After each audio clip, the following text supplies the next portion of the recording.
দীর্ঘক্ষণ যাবৎ বাজতে থাকা মুঠোফোনটা একটা সময় বিরক্ত নিয়েই কানে চেপে ধরলেন আলতাফ সাহেব। ফোনের ওপর পাশে থাকা ব্যক্তির উদ্দেশ্যে কিছু বলবে তার আগে শুনতে পেল এক নরম শান্তশিষ্ট স্বর। কেমন আছো ছোট আব্বু?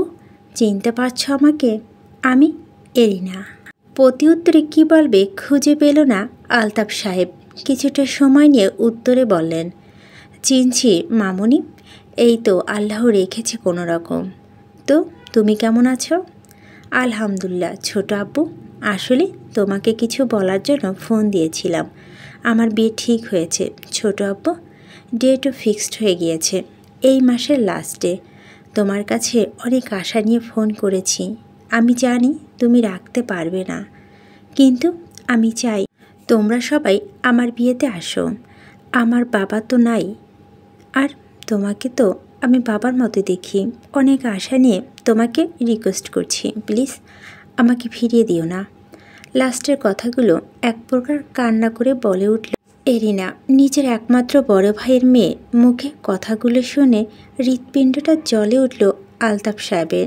এই মেয়েটার কণ্ঠস্বরটা একদম তার মায়ের মতো, দেখতেও অনেকটা একই রকম লাগবে। মিনিট খানেক চুপ থাকার পর অবশেষে নির্লিপ্ত কণ্ঠে বলে উঠলেন, আচ্ছা মামুনি, আমরা আসব। সত্যি বলছো তুমি ছোট আব্বু? তোমরা সত্যি আসবা? হ্যাঁ মামুনি, তোমাকে অনেক অনেক বেশি ধন্যবাদ ছোট আব্বু, বলে খুশিতে দিশেহারা হয়ে পড়ল এরিনা নামের মেয়েটা। খুশি হবেই না বা কেন? দীর্ঘ 19 বছর পর তার ছোট চাচা দেশে আসবেন বলেছে। তাদের মধ্যে পারিবারিক যে দূরত্ব সৃষ্টি হয়েছে, হয়তো সেটা এখন শেষ হওয়ার পথে। এদিকে আলতাফ সাহেব ফোন রাখার পর তার সহধর্মী মিন্নাত বেগম এসে জিজ্ঞেস করলেন কার ফোন এসেছিল। যদিও সে একটু আন্দাজ করতে পেরেছিলেন তার স্বামীর চোখের পানি দেখে।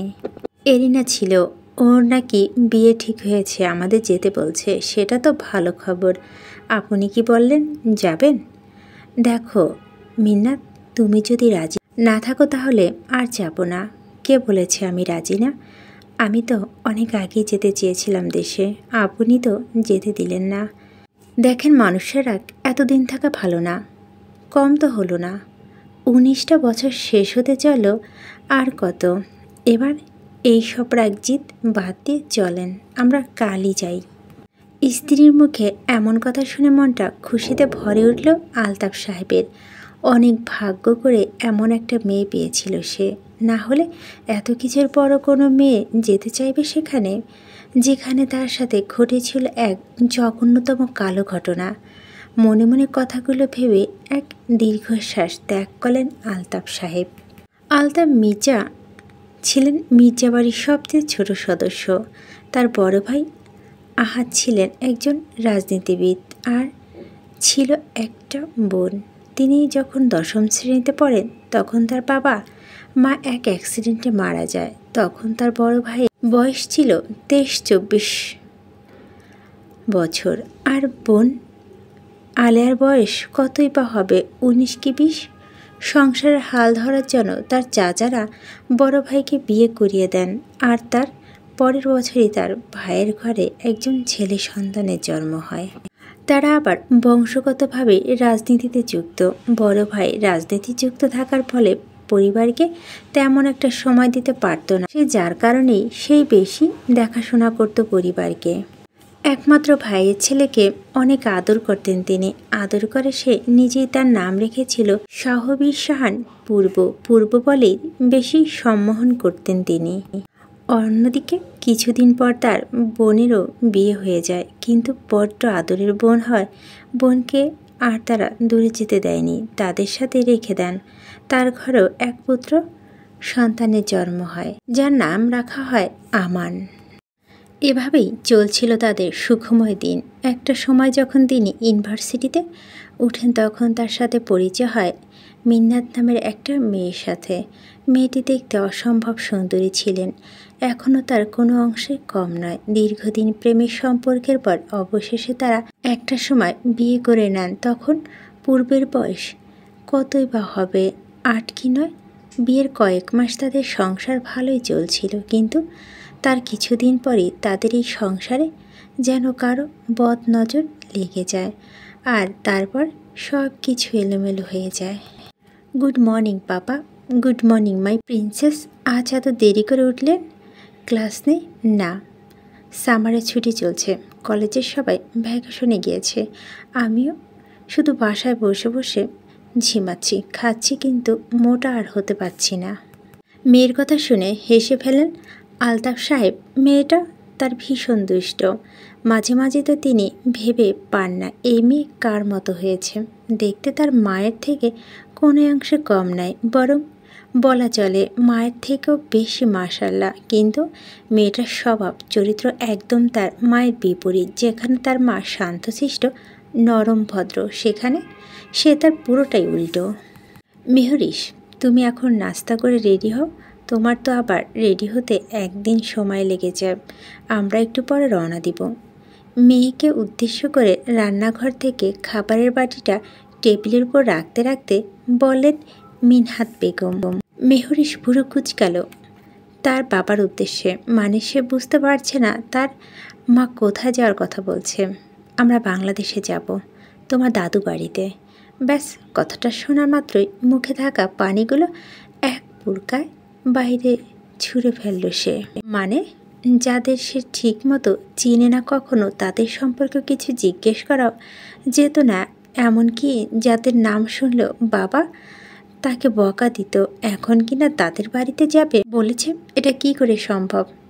ওভার অ্যাক্টিং করা শেষ হলে এখন গিয়ে রেডি হও। আর হ্যাঁ, এসব ছিঁড়ে ফাটা প্যান্ট শার্ট পরা যাবে না, এমনকি সাথে নিয়েও, সেখানে এগুলো পরা বারণ। আর তোমার দাদু বাড়ির মানুষেরা এসব পছন্দ করে না বলে এক প্রকার ধমকে উঠলেন মেয়েকে। সিরিয়াসলি মম, তুমি এগুলোকে ছিঁড়ে ফাটা বলছো? তুমি জানো এগুলোর প্রাইস কত? আর এগুলো এখন ট্রেন্ডিংয়ে, বুঝেছ? সে যাই হোক, এটা বাংলাদেশে আমেরিকা না। সো আমি চাই 8-10টা মেয়ের মতো তুমি স্বাভাবিকভাবে থাকবে। তুমি আর আমরা শুধু কিছুদিনের জন্য যাচ্ছি। বুঝেছি বলে মেহরিশ খাওয়াতে আবার মনোযোগ দিল। মাম্মি আমাকে নিয়ে যাবে না? চকলেট খেতে খেতে তার মায়ের সামনে এসে জিজ্ঞেস করল মিরাজ। মিরাজের বয়স 7 বছর আর মেহরিশের 17। কিছুদিন পরই 18তে পা দেবে সে। সেই দিন সে কালো ঘটনার পরপরই তারা দেশের বাইরে চলে আসে। আসার সময় আলতাফ সাহেবের বড় ভাবি প্রেগনেন্ট ছিল। তার এখানে আসার কিছুদিন পরে খবর পায় তাদের একটি কন্যা সন্তান হয়েছে। আর তার পরের বছরই মেহরিশ দুনিয়াতে আসে। মেহরিশের যখন 10 বছর তখন জন্ম হয় মিরাজের।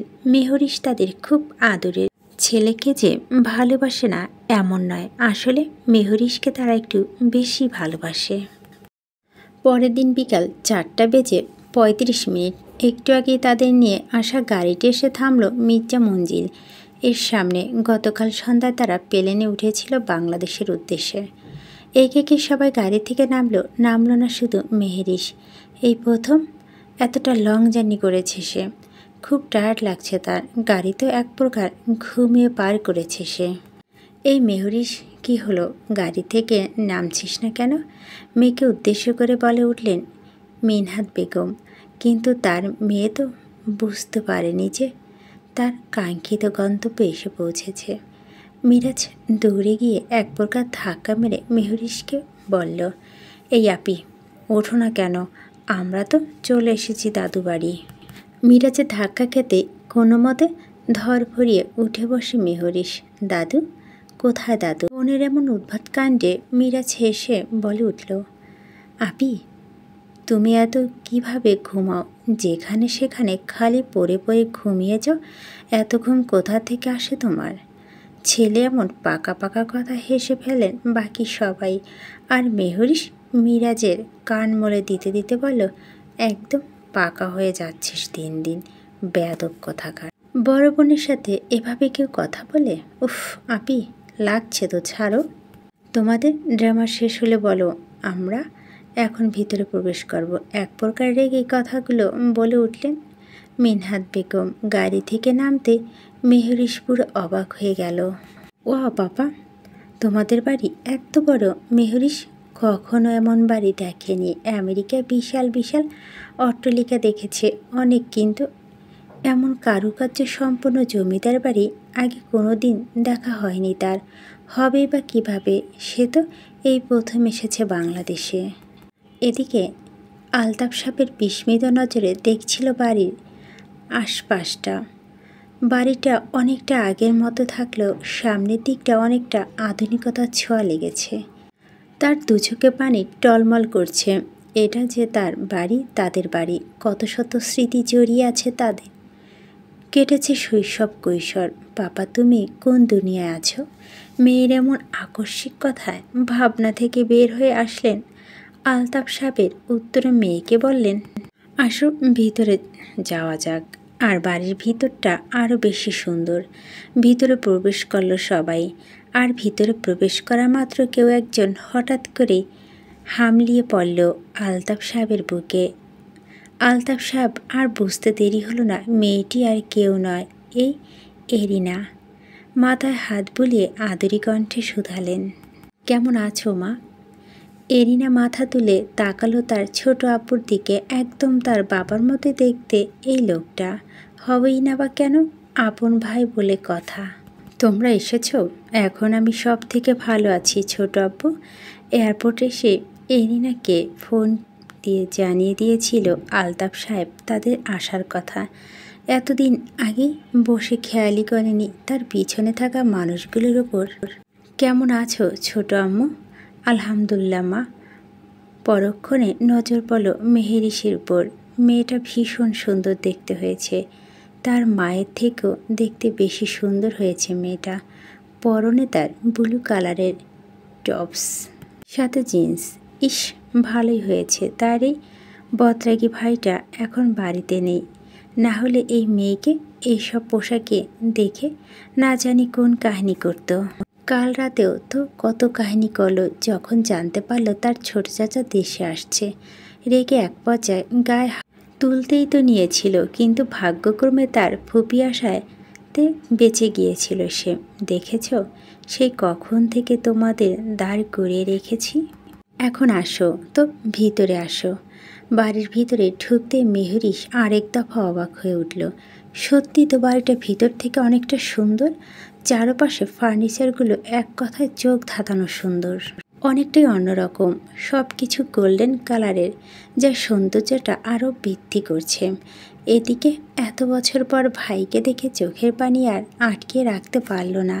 আলেয়া বেগম এতক্ষণ ভাইয়ের আসা খবর শুনে নিজের হাতে রান্না করেছিল হরেক রকমের খাবার, যেগুলো তার ভাই আগে খুব পছন্দ করত।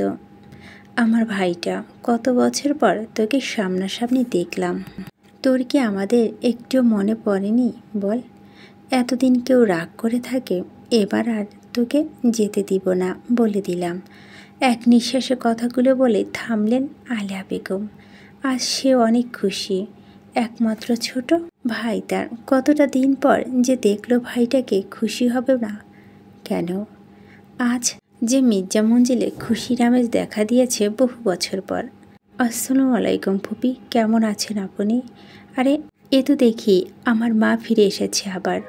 আয় মা, বুকে আয় বলে এক প্রকার জড়িয়ে ধরলেন মেহরিশকে। এদিকে মেহরিশের এত আদর যত্ন দেখে মনে মনে ভীষণ হিংসা করছে মিরাজ। তাকে কেউ পাত্তাই দিচ্ছে না, সবার মুখে শুধু মেহরিশ আর মেহরিশ। মুখটা ভীষণ কালো হয়ে গেল তার। সেটা লক্ষ্য করতেই আলেয়া বেগম এসে কোলে তুলে নিল মিরাজকে আর বললেন, আপনি এই বাড়ির সব থেকে ছোট সদস্য, এখন বুঝছেন শ্বশুর মশাই? বলেই পরপর দু গালে দুটো চুমু দিয়ে দিলেন। ঘড়ির কাঁটা সন্ধ্যা 7:56। তখন এরিনা তাদের থাকার জন্য উপরের একটা রুম দেখিয়ে দিয়েছিল। সে যে রুমের ভিতর ঢুকে ঘুমিয়ে পড়ছিল, সে কেবলই উঠল ঘুম থেকে। না, আর এখন ফ্রেশ হওয়ার প্রয়োজনে মাথাটা এখন ঝিম ধরে আছে তার, তাই টানা একটা লম্বা শাওয়ার নিয়ে বের হয়েছে সে। এখন আপাতত নিচে গিয়ে ডিনার করে আবার এসে একটা ঘুম দেবে। সকালে না হয় পুরো বাড়িটা ঘুরে দেখবে। কিন্তু বাইরে বের হতেই ধরল আরেক বিপত্তি। সে যে কোনো দিক দিয়ে এসেছিল সেটাই তো ভুলে গিয়েছে। আর বাড়িটা এত বড় যে প্রথমবার যে কেউ হারিয়ে যেতে সক্ষম। আচ্ছা, রাইট সাইড দিয়ে এসেছিলাম নাকি লেফট? একদিক দিয়ে গেলেই হলো। মনে মনে কথাগুলো ভেবে সিদ্ধান্ত নিল লেফট সাইড দিয়ে যাবে সে। যেই ভাবা সেই কাজ। কিন্তু অনেকক্ষণ যাবৎ হাঁটার পর কোনো কিনারা খুঁজে পাচ্ছে না সে। এখনও তার রুমটা চোখে হারিয়েছে। এটা কোন গোলকধাঁধায় পড়ে গেলাম? এটা কি বাড়ি নাকি অন্য কিছু? হঠাৎ মেহরিশ চোখ পড়ল সবার লাস্ট কোণা থাকা একটি রুমের দিকে। রুমের ভিতরে লাইট জ্বলছে, তার মানে সেখানে কেউ আছে। আজব, এই দুনিয়ায় এক কোণায় আবার কে থাকে? ভয় টয় করে না নাকি? ভাবতে ভাবতেই হেঁটে চলে এলো রুমের সামনে। দরজাটা আবছা লাগানো দেখে তাতে একটা টোকা দিয়ে জিজ্ঞেস করলো, ভিতরে কেউ আছেন? আসলে আমি নিচে যাওয়ার রাস্তাটা ভুলে গেছি, আমাকে একটু সঠিক রাস্তা বলবেন প্লিজ? একবার দুবার পুনরায় বলে উঠলে মেহরিশ। কিন্তু না, অপর পাশ থেকে কোনো রেসপন্স নেই। তাই কোনো উপায়ন্ত না পেয়ে দরজাটা একটু ধাক্কা দিতে তার কানে ভেসে আসলো এক গম্ভীর পুরুষালিত কণ্ঠস্বর, don't dare to touch my property. নিজের ভালো চাইলে আমার এবং আমার জিনিসপত্র দুটো থেকে 1000 মাইল দূরত্ব বজায় রাখো মেয়ে। কথাটি কর্ণগহ্বর হতেই ভয়ে কেমন কেঁপে উঠল মেহরিশ। পরক্ষণে নিজেকে সামলে নিয়ে বিড়বিড়িয়ে বলে উঠল, আজব, আমি কি আপনার সম্পত্তি চুরি করতে আসছি নাকি? আমাকে কি আপনার চোর মনে হয়? মেহরিশ, তুমি এখানে কি করছো? মেয়েলি শব্দটি কানে আসা মাত্রই পিছনে ফিরে তাকালো সে। এরিনা আপু দাঁড়িয়ে আছে তার থেকে একটু দূরে। চটজলদি তার কাছে এসে দাঁড়ালো মেহরিশ। কাছে এসে বলল, আসলে আপু, আমি রাস্তা ভুলে গিয়েছিলাম, তাই ভুল করে এখানে চলে এসেছি। এই বাড়িটা এমন অনেকেই প্রথম প্রথম গুলিয়ে ফেলে। কয়েকদিন যাক, দেখবা আস্তে আস্তে সব মুখস্থ হয়ে যাবে। এখন এসো তো, নিচে সবাই তোমার জন্য অপেক্ষা করছে। আচ্ছা আপু, একটা কথা জিজ্ঞেস করি? বলো। ওই রুমটা কার? মানে ওখানে কে থাকে? মেহরিশের এমন প্রশ্ন শুনে এরিনা মুখে তা কেমন যেন মলিন হয়ে গেল। আর সে মুখে উত্তর দিল, ওটা আমাদের ভবিষ্যৎ এমপি রুম। এখন আসো তো জলদি। আর কোনো কথা বলতে না দিয়ে এক প্রকার পালানোর মতো করেই তাকে নিয়ে নিচে চলে এলো এরিশা। নিচে নামতেই সে আরেক দফা অবাক না হয়ে পারল না। আজ দিনটা তার অবাকের ওপর অবাক হয়ে যাচ্ছে। খাবার টেবিলে এত এত খাবার দেখে সে বিস্মিত হয়ে বলল, এত খাবার? এগুলো সব তোমার বাবার পছন্দের খাবার ছিল মেহরিশ। আমরা তো আর জানি না তোমরা কি খেতে বেশি পছন্দ করো, তাই একসাথে সব কিছুর আয়োজন করছি। এখন চুপচাপ খেতে বসো তো। খাবার পরিবেশন করতে করতে উত্তরে তার ফুপি বলে উঠলেন। একে একে সবাই আসলো ডাইনিং রুমে। মিন্নাত বেগমের সাথে একজন অধ্যবসায়ী মহিলা, যার সাথে হেসে হেসে কথা বলছে, তার মা। ব্যক্তিটিকে সে চিনে। এরিনা আপুর সাথে একবার ভিডিও কলে কথা বলার সময় কথা হয়েছিল তার সাথেই। ও হ্যাঁ, মনে পড়েছে, এটা তো এরিনা আপুর মা। কেমন আছো কাকিমণি? তুমি আমাকে চিনছো মা? হ্যাঁ, একবার এরিনা আপুর সাথে দেখেছিলাম তোমাকে। মহিলাটি অনেকক্ষণ যাবৎ একদৃষ্টিতে তাকিয়ে আছে মেহরিশের দিকে। মেয়েটা একদম তার মায়ের মতো দেখতে হয়েছে। সেই চোখ নেই, নাক, গায়ের রঙটা হয়তো তার মায়ের থেকে একটু বেশি হবে, শুধু চুলগুলো আলাদা। হয়তো বিদেশের মাটিতে বড় হয়েছে বলে এমন। মেহরিশের চুলগুলো এতটাই লম্বা নয়, আবার কালোও নয়, অনেকটা ব্রাউন কালারে। আর স্ট্রেট যে কেউ করলে ভাববে হয়তো রং করেছে, কিন্তু তা না। তার চুলগুলো জন্মগতভাবে এমন, আর যা তার সৌন্দর্যকে আরও দ্বিগুণ বাড়িয়ে দিয়েছে। এতক্ষণ যাবৎ এক দৃষ্টিতে তাকিয়ে থাকতে দেখে এবার মেহরিশ প্রশ্ন করেই বসল, কি দেখছো অমন করে কাকিমণি? ভাবনা থেকে ফিরে আসলেন রেহানা বেগম। প্রত্যুত্তরে বলেন, না কিছু না মা, তুমি খেতে বসো। পূর্ব আসে নাই। খাওয়ার মাঝে এমন আকস্মিক প্রশ্ন শুনে সবাই তাকিয়ে রইল আলতাফ সাহেবের মুখ পানে। কেউ হয়তো জানার কারণ বা কেউ অজানার কারণই। তার মধ্যে মেহরিশ একজন। তার মাথা হঠাৎ প্রশ্নরা এসে বাসা বাঁধল, এই পূর্বটা আবার কে? তবে তার ভাবনা আরও বেশি বেগ পোহাতে হলো না। তারই মাঝে আলেয়া বেগম উত্তরে বললেন, ও যখন ক্ষুধা লাগে নিজে এসে খেয়ে যায় আর বাড়ির খাবার একটু কমই খায়। আর কেউ কিছু বলল না আপাতত এই ব্যাপারে। খাওয়া দাওয়া পালা শেষ করে কেবল নিজ রুমে এসেছে মেহরিশ। আসার সময় এরিনা ভালো করে দেখিয়ে দিয়েছে কোন দিক দিয়ে উঠতে হয় আর কোন সাইড দিয়ে নিচে নামতে হয়।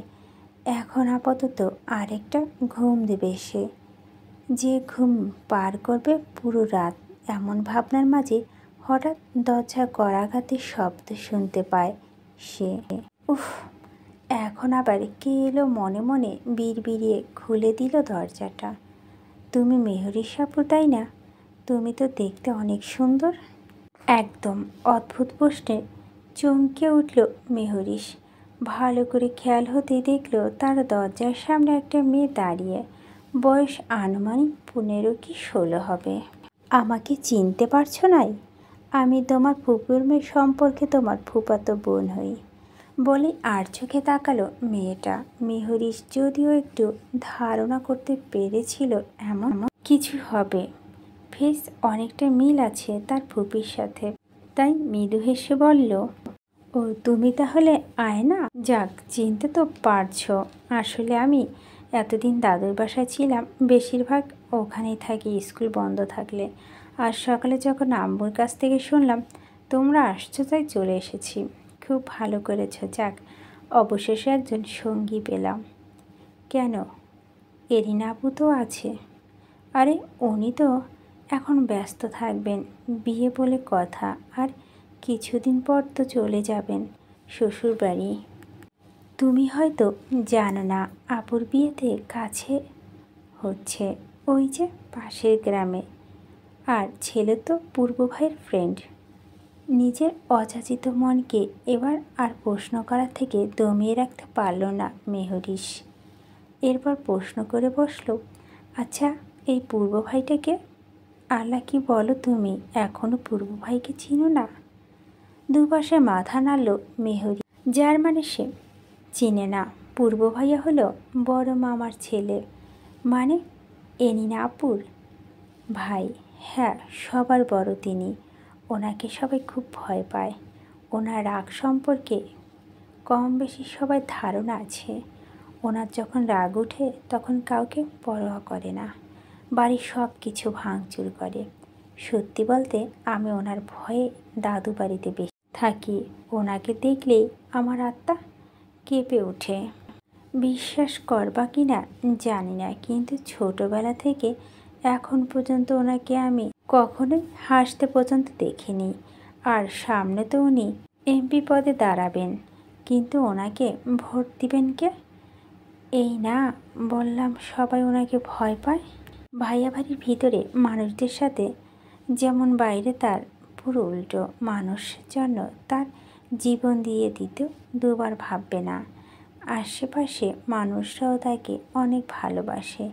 তারই তো জোর করে ভাইকে এমপি পদের জন্য দাঁড় করিয়েছে।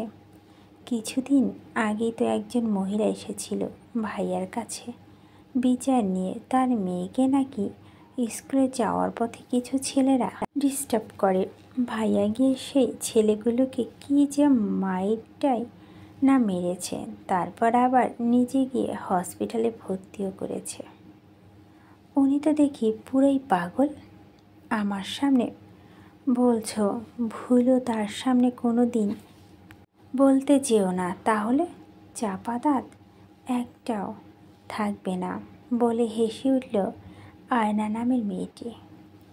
তারপর আবার বলতে শুরু করিল, ও আরেকটা কথা, আমান ভাইয়া তো ওনার ভয়ে বিদেশে গিয়েছে পড়ালেখা করতে।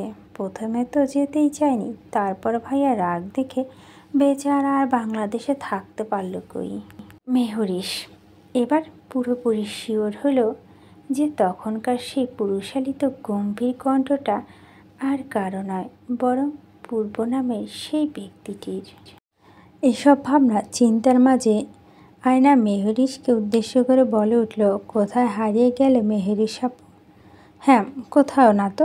আচ্ছা, আমাকে একটা কথা বলো তো, দোতলায় ওপর ওই যে একপাশে কিনারে যে রুমটা, সেটা কি পূর্ব ভাইয়ের রুম? হ্যাঁ, ওটাই পূর্ব ভাইয়ের রুম, কিন্তু সেই বাড়িতে বেশি থাকে না, রাজনীতির কাছে বাইরে বেশি থাকে। অনেক রাত করে বাড়ি ফিরে আসে, আর মাঝে মাঝে তো আসে না, তার ক্লাবেই থাকে। কিন্তু তুমি জানলে কি করে যে ওটা পূর্ব ভাইয়ের রুম?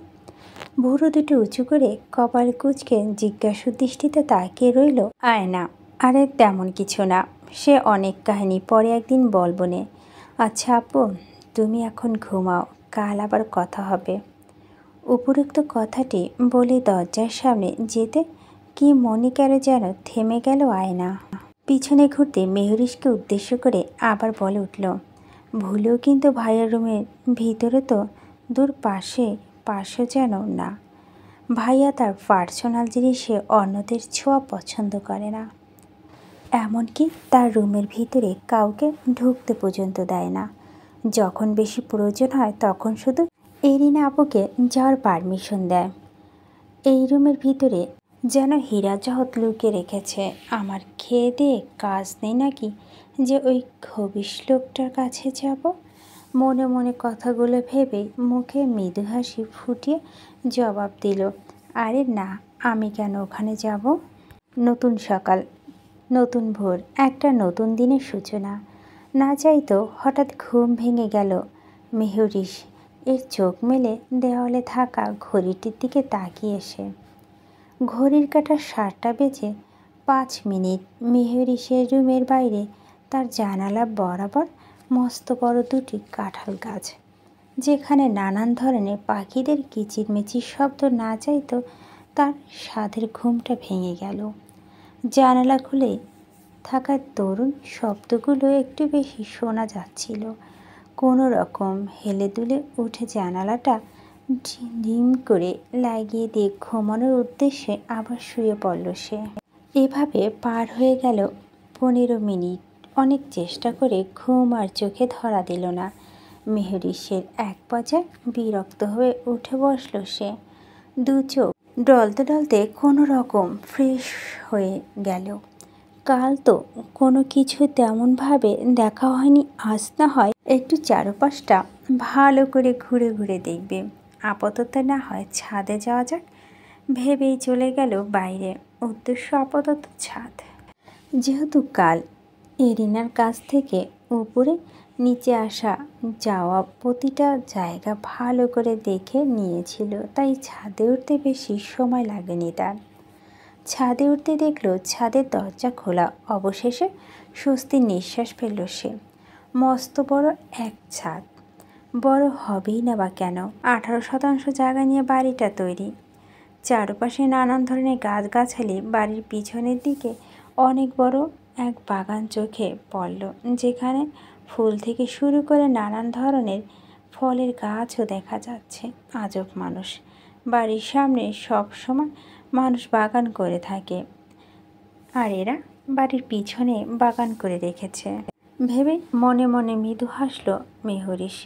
তারপর হঠাৎ তার চোখে আটকালো ছাদের এক কোণা একটা চিলে কোঠা। কিন্তু এত বড় চিলে কোঠা নেই, এরা করেটা কি? মনে হচ্ছে চিলে কোঠা না, বরং কোনো চালের গোডাউন। এখানে কে থাকবে?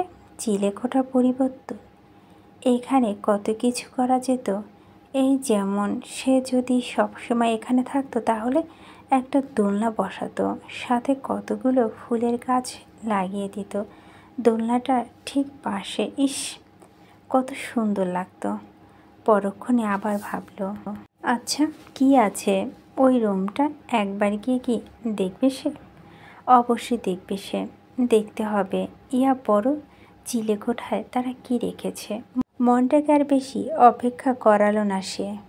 দরজার সামনে যেতেই খেয়াল করলো দরজাটা খোলাই ছিল। এতক্ষণে হয়তো দূরে থাকা দরুনে ভালো করে খেয়াল করা হয়নি। দরজাটা আস্তে আস্তে খুলে প্রবেশ করলো ভিতরে। ভিতরে ঢুকতেই প্রতিবারের মতো আরেক দফা অবাক না হয়ে পারল না। এটা তো দেখি একটা জিম করা এক্সেসরিজ এর দোকান। জিম করার মতো মেশিন দেখে পুরোদমে থেমে গেল সে। এগুলো তো বেশ দামি। এতগুলো মেশিন একসাথে কে কিনল? এই বাসায় তো দুজন পুরুষই আছে।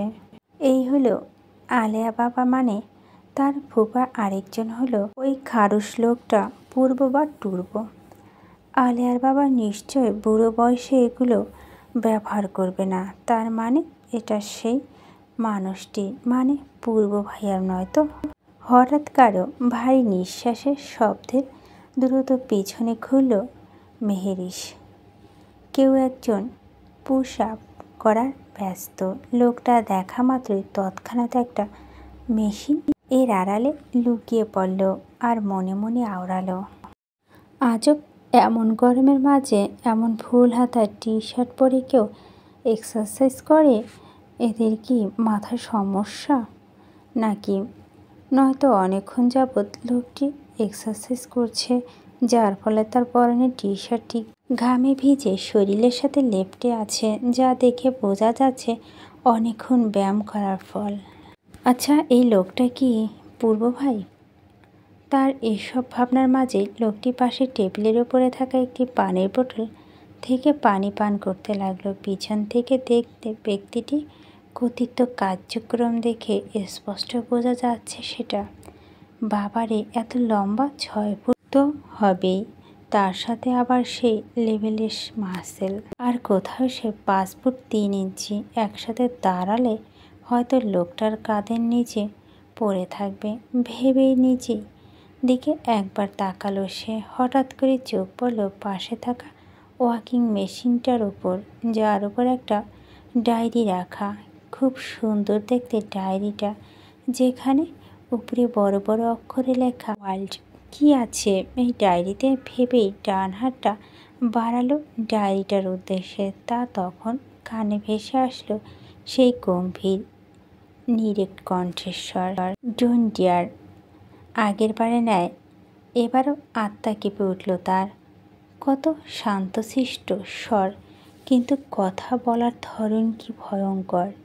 বাড়ন্ত হাতটা ঘুচিয়ে নিয়ে সামনে তাকালো সে।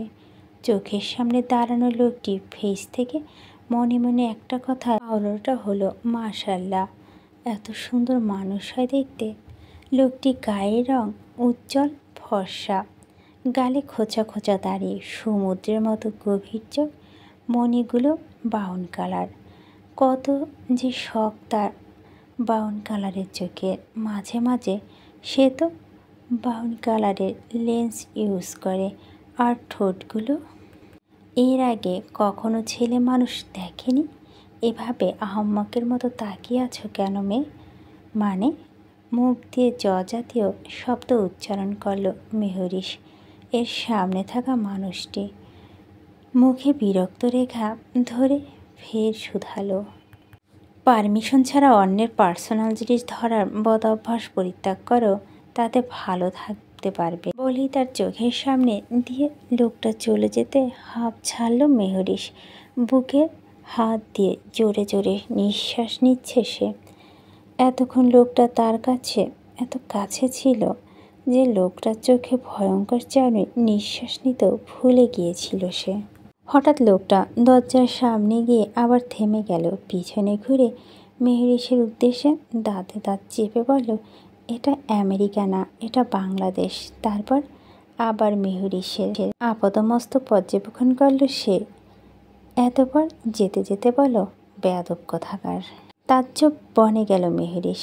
সে তো কিছুই বলল না, এমনকি কিছু ধরেওনি পর্যন্ত। তাহলে লোকটা তাকে বেয়াদব বলল কেন? পরক্ষণে নিচের দিকে একবার পরখ করল সে। পরনে তার হাঁটুর নিচ সমান 3/4 প্যান্ট আর ঢিলেঢালা টি শার্ট।